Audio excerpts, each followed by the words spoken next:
ایسے سوال کیے جس کو اس کے ترجمان کرنے والا گھما کے پیش کیا. حضرت نے کہا کہ جواب میں دے چکا ہوں اور یہ سوال پیدا نہیں ہونا چاہیے. انہوں نے اس کی ترجمان وہ ٹرانسلیٹر تھا اس سے کہا کہ اگر تم صحیح ٹرانسلیٹ کرتے تو یہ سوال پیدا ہی نہیں ہوتا. اس کے بعد انہوں نے کہا ان کے ساتھ حضرت شیخ تھے, انہوں نے کہا کہ I want to learn English and my heart says I will go to London and I will teach انگریز about Islam. انہوں نے کہا کہ میرا دل چاہتا ہے کہ میں انگریزی سیکھوں, ان کی زبان سیکھ کے میں لندن جاؤں گا اور لندن میں ان کے چوراہوں پہ کھڑے ہو کے, ان کی گلیوں میں کھڑے ہو کے, ان کے بازاروں میں کھڑے ہو کے اسلام کے بارے میں انہیں سمجھاؤں. یہ تھی حضرت نانوتوی علیہ الرحمہ کی طرف تعلیم کے تعلق سے. اور اس کے آگے جب دارالعلوم دیوبند بنا تو اس کی تاریخ ایک ایسی تاریخ بنی جو پوری دنیا میں نہیں تھی. جیسا کہ نظامت کے مرحلے میں آپ نے سنا کہ پوری دنیا میں اس کے افراد موجود ہیں, لیکن ایک چیز یہ بتاؤ کہ دارالعلوم دیوبند جب اس کی بنیاد رکھی گئی تو اس کا طرز اور اس کا طریقہ بالکل الگ ہے. اس سے پہلے کہ آپ یونیورسٹیز دیکھیے, کالجز دیکھیے, مکہ مدینہ میں موجود یونیورسٹیوں کو دیکھیے, جامعہ ازہر کو دیکھیے, ہارورڈ کو دیکھیے, آکسفورڈ کو دیکھیے, کیمبرج کو دیکھیے, یہ ساری وہ یونیورسٹیاں ہیں جو اسٹیٹ گورنمنٹ کے اندر میں چلتی ہیں. یعنی ان کے جو اخراجات, ان کے جو خرچے ہیں, ان کو حکومت دیتی ہے. لیکن حضرت نانوتوی علیہ الرحمہ نے جو بنیاد ڈالی وہ یہ نہیں ڈالی کہ ہم حکومت سے مدد لیں, نہیں, انہوں نے ایک نیا طرز دیا, علوم سیکھنے اور سکھانے کا ایک نیا طریقہ دیا. طریقہ کیا تھا کہ حکومت سے ہم کچھ بھی نہیں لیں گے, ہم عوام سے لیں گے, عوام کو پڑھائیں گے, عوام کے بچوں کو پڑھائیں گے. We accept the people and we will teach the people. ہم لوگوں کو لیں گے اور لوگوں کو ہی پڑھا دیں گے. ہمیں گورنمنٹ کے سپورٹ کی ضرورت نہیں ہے. حضرت نانوتوی علیہ الرحمہ کا قافلہ جو چلا اتنے تیز رفتاری کے ساتھ چلا کہ آج تک یہ خواب کی تعبیر میں آپ کو بتانا چلوں. when he was young, جب وہ نوجوان تھے, he saw a dream, انہوں نے ایک سپنا دیکھا. he told his teacher called مولانا مملوک رحمۃ اللہ علیہ, انہوں نے اپنے استاد مولانا مملوک رحمۃ اللہ علیہ سے بتایا کہ I saw a dream, I was standing on بیت اللہ. انہوں نے کہا کہ میں نے ایک سپنا دیکھا, سپنے میں میں بیت اللہ کے چھت پہ کھڑا ہوں. بظاہر یہ سپنا بڑا خطرناک تھا کہ بیت اللہ کی بےدبی, ایک آدمی بیت اللہ کی چھت پہ کھڑا ہوں, یہ کیسے ہو سکتا ہے؟ وہ گھبرائے ہوئے تھے, ٹینشن میں تھے کہ ایسا میرے سے کیسے ہو سکتا ہے. انہوں نے اپنے استاد سے اس کا تذکرہ کیا. استاد چونکہ وہ بھی نیک صفت انسان, شاہ عبدالعزیز رحمۃ اللہ علیہ کے شاگرد, انہوں نے کہا کہ اللہ bless you, Allah will bless you, اللہ آپ کے اوپر رحمت کرے گا, and Allah spread the Islam through you to all corners of the world. کہ اللہ آپ کے ذریعے پوری دنیا میں دین اسلام کو پھیلائے, آپ کے ذریعے پوری دنیا میں اسلام کو پھیلائے. آج آپ جا کے پوری دنیا میں دیکھ لیجئے, جہاں بھی دین کی خدمت ہو رہی ہے, جہاں بھی دین کی خدمت کی جا رہی ہے, انجام دی جا رہی ہے, every person who spread the Islam, who teach the Islam in the corner of the world, he is son of the son of the son of the Lord. ہر شخص جو پوری دنیا میں کہیں اسلام کی تعلیم دے رہا ہے, اسلام کی تبلیغ کر رہا ہے، وہ کہیں نہ کہیں جا کے اس کے باپ، اس کے دادا،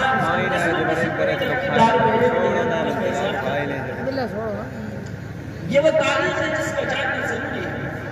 اگر ہم اس تاریخ سے ناواقف ہیں تو سمجھ لیجیے کہ ہم نے اپنے اکابر کو، اپنے بڑوں کو سمجھائیں گے، ان کی فکر کو سمجھائیں گے، ان کی سوچ کو سمجھائیں گے۔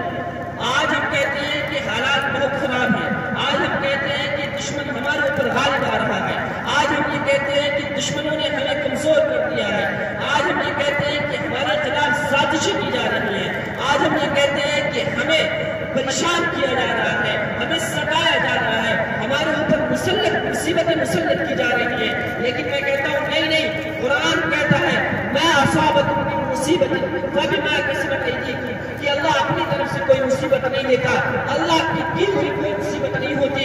یہ ساری کی ساری اللہ تعالیٰ نے قرآن میں ارشاد فرمایا کہ یہ ساری کی ساری مصیبتیں تمہاری اپنی کی ہوئی ہیں، تم نے جیسا کیا ہے ویسا ہم نے تم کو دے۔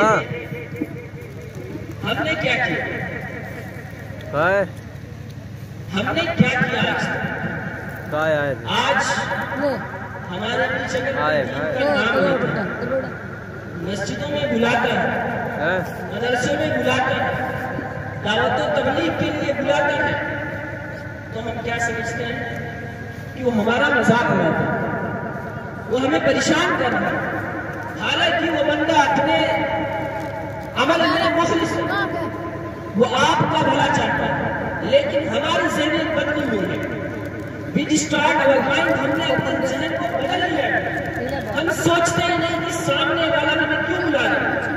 آپ مسجد میں جائیں گے اس سے زیادہ آپ کا فائدہ، آپ مدرسوں میں آئیں گے آپ کی نسلیں سنیں گے، آپ کے بچوں کو کلمے یاد ہوں گے، آپ کے بچوں کو قرآن یاد ہوگا، آپ کے بچوں کو دین کی تعلیم ملے گی، لیکن ہم اس کو نہیں سوچتے۔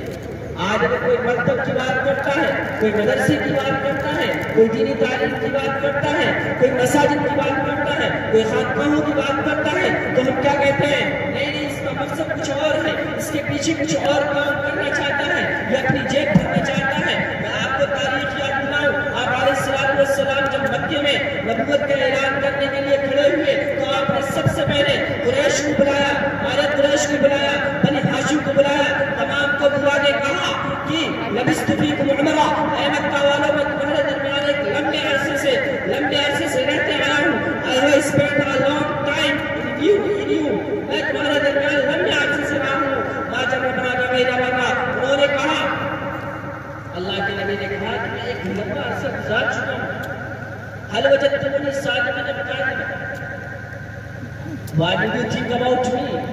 تمہارا میرے بارے میں کیا نظریہ ہے؟ تم میرے بارے میں کیا سوچتے ہو؟ مکے والے نے جواب دیا، جربنا بغیر بنا۔ مکے والے کہتے ہیں اللہ کے نبی کھڑے ہیں، پوچھ رہے ہیں، مکے والے جواب دے رہے ہیں۔ مکے والے نے کہا ایگزام ڈیو مینی ٹائم، ہم نے آپ کو کئی بار امتحان لیا ہے، ہم نے آپ کو بارہا آزمایا ہے، we have not find you only goodness، ہم نے آپ کو صرف اور صرف سچا پایا۔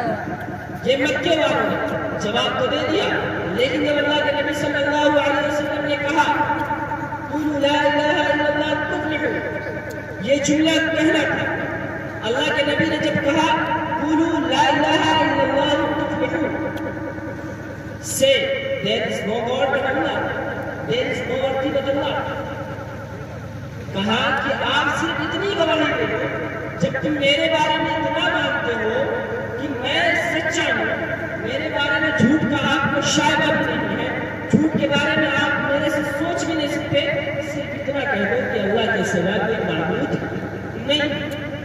اللہ کے نبی نے کہا کہ اتنا کہہ دو کہ میرے سوا کوئی معبود، اللہ کے سوا کوئی معبود نہیں ہے، یہ بھی سکسیڈ۔ اللہ کے نبی کہتے ہیں تم کامیاب ہو جاؤ گے، صرف اتنا کہہ دو تم کامیاب ہو جاؤ گے، لیکن مخالفت سب سے پہلے نہیں شروع مخالفت۔ میں چونکہ مخالفت کی بات کرتا ہوں، جب مکتب کی بات ہوتی ہے، مدرسے کی بات ہوتی ہے، مسجد کی بات ہوتی ہے، خانقاہ کی بات ہوتی ہے، تبلیغ کی بات ہوتی ہے تو سب سے زیادہ مخالفت ہوتی ہے. وجہ یہ ہے کہ دوسرے کی جیبوں پہ نظر رکھتے ہیں. نہیں، مقصد یہ نہیں ہوتا. اللہ کے نبی کی بھی مخالفت ہوئی ہے، اور یہ مخالفت کس نے کیا تھا؟ مخالفت کرنے والے کون تھے؟ مخالفت کرنے والا سب سے پہلا بندہ اللہ کے نبی صلی اللہ علیہ وسلم کا چچا ابو طالب. مخالفت کرنے والا سب سے پہلا بندہ اللہ کے نبی صلی اللہ علیہ وسلم کا چچا ابو طالب. اللہ کے نبی نے اللہ کی دعوت دی، اللہ کے نبی نے دین کی دعوت دی. کوئی مقصد نہیں تھا، صرف مقصد یہ تھا کہ میرا امتی جنت میں جائے. لیکن مخالفت کس نے کی؟ ان کے چچے نے. انہوں نے کہا تبا لک لہذا جمعتنا، اے محمد تم نے ہمیں اس لیے جمع کیا ہے، اس تبلیغ کے لیے ہمیں جمع کیا ہے، اس چھوٹی سی بات کے لیے ہمیں جمع کیا ہے، جس چیز کو ہم مانتے ہیں تم نے اس کے لیے جمع کیا ہے. کہنا یہ تھا کہ یہ ساری کی ساری چیزیں یہ جو مخالفت کے تعلق سے آتی ہیں وہ ساری کی ساری اللہ کے نبی صلی اللہ علیہ وسلم کے زمانے میں ہو چکی. اللہ کے نبی صلی اللہ علیہ وسلم کی کتنی پریشانیاں ہیں، لیکن اللہ کے نبی صلی اللہ علیہ وسلم گھبرائے نہیں. He did not panic. انہیں تکلیف نہیں دی، انہوں نے اپنے آپ کو رنجیدہ نہیں کیا. He did not sad. وہ مایوس نہیں ہوئے. مایوس ہو بھی کیسے سکتے تھے؟ قرآن میں اللہ تعالیٰ فرماتے ہیں وَلَا تَيْأَسُوا مِن رَحْمَتِ اللَّهِ وَلَا تَيْأَسُوا مِن رَحْمَتِ اللَّهِ وَلَا تَقْنَطُوا مِن رَحْمَتِ اللَّهِ. اللہ کی رحمت سے امید مت. پھر وہ تو نبی کو تو آزمائش سے گزر نہیں لگا. نبی سے زیادہ آزمائش دنیا میں کسی کی نہیں ہوتی. بتانا یہ ہے کہ یہ ساری کی ساری مخالفتیں پہلے ہو چکی ہیں. اب ہمیں کرنا کیا ہے؟ تعلیم، شکشا، education. It is necessary for everyone. Doesn't matter who belongs to Muslim community or other. تعلیم ہر ایک کے لیے ضروری ہے، خواہ مسلمان یا غیر مسلم ہو، ہر ایک کے لیے ضروری ہے. تعلیم کے بغیر کوئی انسان صحیح معنی میں انسان نہیں بن سکتا. Education is a back bone of every human being, every person who life this world. تعلیم ہر ایک کے لیے ریڑھ کی ہڈی ہے. ریڑھ کی ہڈی کے بغیر جس طرح کا انسان چل نہیں سکتا، اسی طرح تعلیم کے بغیر کوئی انسان اگر ہے تو انسان نہیں بلکہ جانور. The animal is better than this person. کہ جانور بھی اس سے اچھا ہے جس کے اندر تعلیم نہیں ہے. اب تعلیم کا معیار کیا ہے؟ تعلیم میں کیا کیا چیزیں ہونی چاہیے اور تعلیم کی طرف کس طرح قدم بڑھایا جائے، تعلیم کی ترغیب کس طرح کی جائے، تعلیم کی تبلیغ کس طرح کی جائے، یہ ایک بہت بڑا مسئلہ ہے. لیکن ہر چیز کی شروعات، ابتدا، اسٹارٹنگ، پرارمبھ جو ہوتا ہے وہ زیرو سے ہوتا ہے. ہر چیز کی شروعات زیرو سے ہوتی ہے. کوئی اپنی ماں کے پیٹ سے معلم، ٹیچر، شکشک بن کے نہیں آتا. کوئی اپنی ماں کے پیٹ سے ایک لفظ بھی سیکھ کے نہیں آتا. ہر شخص اسی دنیا میں سیکھتا ہے، ہر شخص اسی دنیا میں پڑھتا ہے. لیکن وہ پڑھتے پڑھتے اتنی بلندیوں پہ جاتا ہے کہ 25 سال 30 سال میں کوئی تصور بھی نہیں کر سکتی کہ اس نے کیا حاصل کیا. آپ ذرا سوچیں، ایک سائنٹسٹ، ایک بہترین ڈاکٹر، ایک بہترین عالم، اس نے کتنی اپنی عمر لگائی ہے؟ مشکل سے 30 سے 35 سال. 35 سال کے اندر اس کے 10 سال وہ نکال لیجیے جو بچپن ہے. 25 سال بچے ہیں. 25 سال میں اس نے اتنی ترقی کی، ایسی تعلیم حاصل کی کہ وہ چاند پہ پہنچ گئے. آج ہم یہاں بیٹھے سننے ہیں، سنا رہے ہیں، لیکن ہم میں سے کوئی ایسا ہے جو 25 سال 30 سال کی عمر میں کوئی بڑا تعلیمی کارنامہ انجام دیا؟ نہیں. کیوں؟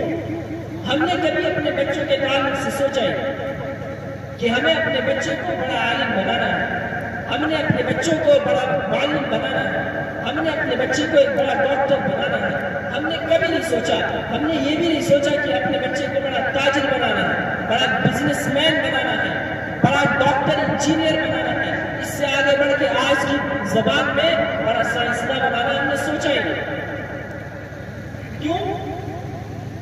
ہم یہ سوچتے ہیں کہ اس گاؤں میں رہ کے، اس دیہات میں رہ کے، اس ولیج اور اس چٹنی میدان میں رہ کے ہم اپنے بچے کو کیا سکھا سکتے ہیں. ایسا نہیں ہے. ایسا سوچنا آپ کا بالکل غلط ہے. اگر آپ یہ سوچتے ہیں کہ اس گاؤں کے اندر سے کوئی آدمی پڑھ کے نہیں نکل سکتا، کوئی بچہ پڑھ کے نہیں نکل سکتا، کوئی ایجوکیٹڈ نہیں ہو سکتا، کوئی اچھی شکشا حاصل نہیں کر سکتا، تو یہ آپ کی غلط فہمی ہے. آپ غلط ہیں.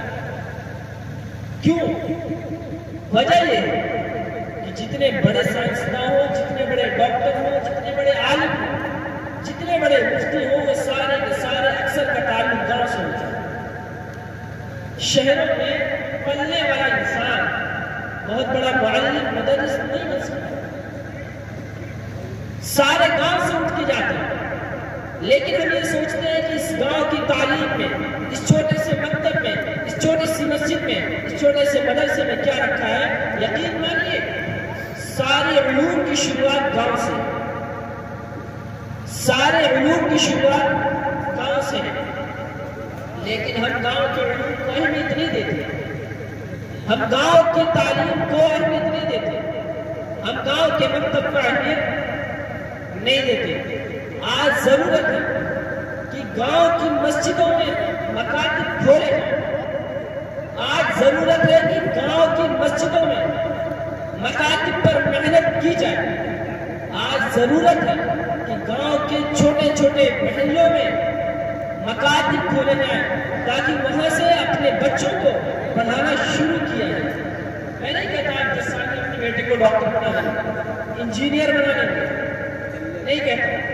لیکن اس کو آپ اتنا دماغ دے سکتے ہیں کہ وہ 10 سال 5 سال مکتب میں پڑھ کے اتنا تو وہ سوچ سکتا ہے کہ مجھے ڈاکٹر کیسے بننا ہے، مجھے انجینئر کیسے بننا ہے، مجھے سائنٹسٹ کیسے بننا ہے، مجھے مولوی مفتی محدث کیسے بننا ہے. وہ وہاں بیٹھ کے سوچ سکتا ہے، اس کو راستہ دکھتا ہے.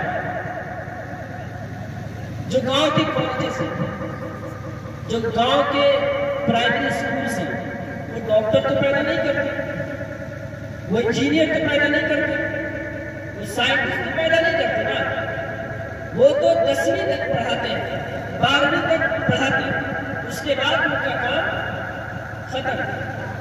اسی طریقے سے گاؤں کے جو مکاتب ہیں، گاؤں کے جو مدارس ہیں، گاؤں کی جو مسجدیں ہیں، وہ ڈاکٹر انجینئر سائنٹسٹ مولوی مفتی محدث پیدا نہیں کر سکتے، بالکل نہیں کر سکتے. لیکن جس طرح کالج سے پڑھ کے ایک ڈاکٹر بن سکتا ہے، انجینئر بن سکتا ہے، سائنٹسٹ بن سکتا ہے، اسی طریقے سے آپ کے مکتب سے، آپ کی مسجد سے، آپ کے مدرسے سے پڑھنے والا بچہ آگے چل کے ڈاکٹر بھی بن سکتا ہے، آگے چل کے انجینئر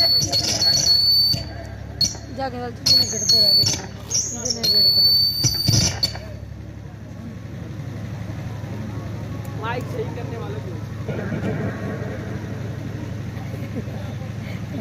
آگے چل کے وہ بہترین سائنٹسٹ بن سکتا ہے. آپ مسلم علماء کی تاریخ اٹھا کے دیکھیں، آج نہیں 100 سال پیچھے چلے جائیں، جتنے بڑے بڑے سائنٹسٹ گزرے ہیں نا، آج جو دنیا چاند پہ پہنچی ہے، آج جو دنیا نئی نئی فلائٹس، بمباری جہاز، بڑے بڑے ہتھیار جو بنا رہی ہے، یہ ساری کی ساری مسلمانوں کی دین ہے. یہ سارے کے سارے مسلمانوں نے ایجاد کیا. پہلا سائنٹسٹ مسلمان ہے، پہلا فلسفہ، پہلا فلاسف مسلمان ہے. لیکن مسلمانوں نے چل چل کے اپنے آپ کی اتنا تھکایا کہ پڑھائی سے ان کا کوئی واسطہ نہیں رہا۔ بمشکل ایک شہر سے اگر کوئی عالم حافظ بن کے آتا ہے تو گاؤں والے اس کو جلدی قبول نہیں کرتے۔ قبول اس لیے نہیں کرتے کہ ان کی نظر میں اس عالم کی حیثیت 4000 5000 کی۔ قبول اس لیے نہیں کرتے کہ اس کے جیب میں پیسے نہیں ہوتے زیادہ۔ قبول اس لیے نہیں کرتے کہ وہ لوگوں کی طرح بنا سنگار کر کے نہیں گھومتا۔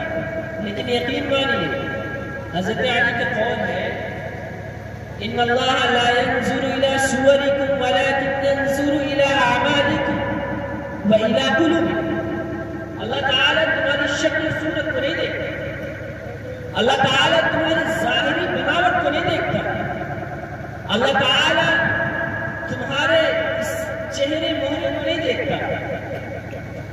He looks to your heart. He looks to your works. وہ تمہارے دل کو دیکھتا ہے، دل کے اندر کیا چھپا کر رکھا ہے۔ آپ اگر دل میں برائیاں لے کے گھوم رہے ہیں، آپ کتنے بھی پیسے والے اللہ کے آپ کی کوئی قیمت نہیں ہے، چلو سائٹ گیٹ آؤٹ۔ مسجدوں میں دیکھیے اللہ کے یہاں پسندیدہ ہونے کی سب سے بڑی علامت یہ ہے کہ مسجد میں 5 وقت آتا ہے۔ اللہ کے یہاں مالدار ہونا پسندیدہ نہیں ہے، یاد رکھو۔ اللہ کے یہاں زمیندار ہونا پسندیدہ نہیں ہے، اللہ کے یہاں نیتا ہونا پولیٹیشین ہونا پسندیدہ نہیں ہے، اللہ کے یہاں ڈاکٹر ہونا انجینئر ہونا سائنٹسٹ ہونا پسندیدہ نہیں ہے۔ اللہ کے یہاں پسندیدہ کیا ہے؟ جو 5 وقت کی حاضری دیتا ہو، جو 5 وقت کی حاضری دیتا ہو، جو اللہ کے سامنے جھکنا جانتا ہے، جو اللہ سے مانگنا جانتا ہے، پسندیدہ ہے۔ ہماری کامیابی کس چیز میں؟ پیسے میں نہیں، ہماری کامیابی کس میں؟ سیاست میں نہیں۔ سب سے بڑی کامیابی ہماری یہ ہے کہ ہمارا تعلق اللہ تعالیٰ سے جڑ جائے، اور وہ علم سے بھی ہو سکتا ہے۔ آپ کے پاس اگر دین کا علم نہیں ہے، آپ کتنی بھی محنت کریں، ساری عبادتیں خراب، کیونکہ آپ جانتے ہیں you don't know how to pray. آپ جانتے ہیں نماز کیسے پڑھیں، you don't know how to recite the Quran. آپ جانتے ہیں قرآن کیسے پڑھیں، قرآن کی تلاوت کیسے کی جائے، آپ کو معلوم نہیں، آپ پوری رات پڑھے نہیں، پورا دن پڑھے نہیں، کوئی واسطہ نہیں۔ وجہ آپ جانتے نہیں نماز پڑھنا کیسے۔ یہ چیزیں آئیں گی آپ کو اپنے مکتب سے جڑنے سے، اپنی مسجدوں سے جڑنے سے، اور اپنے مدارس سے جڑنے سے، دعوت و تبلیغ سے جڑنے سے، اپنے خانقاہوں سے جڑنے سے۔ اگر آپ کا کنیکشن ان چیزوں سے بنا رہا، دنیا میں آپ کی جیسی بھی زندگی گزار لی، لیکن آخرت آپ کی بچی ہے۔ اگر آپ دنیا میں عیش و عشرت میں رہے، لیکن آپ کا کنیکشن اللہ تعالیٰ سے نہیں بنا، آپ کامیاب نہیں۔ اسی لیے گزارش یہ ہے کہ اپنے بچوں کو مکاتب سے جوڑیے۔ You have to connect your children to your makatib. You have to connect your children to your madaris. You have to connect your children to your da'wat al-tabligh, your khanqah. آپ کے لیے ضروری ہے کہ اپنے بچوں کو مدرسے سے جوڑیے، اپنے بچوں کو مکاتب سے جوڑیے، اپنے بچوں کو مدارس سے جوڑیے۔ اگر آپ نے کنیکشن کو توڑ دیا تو یقین مانیے آپ کامیاب نہیں ہیں۔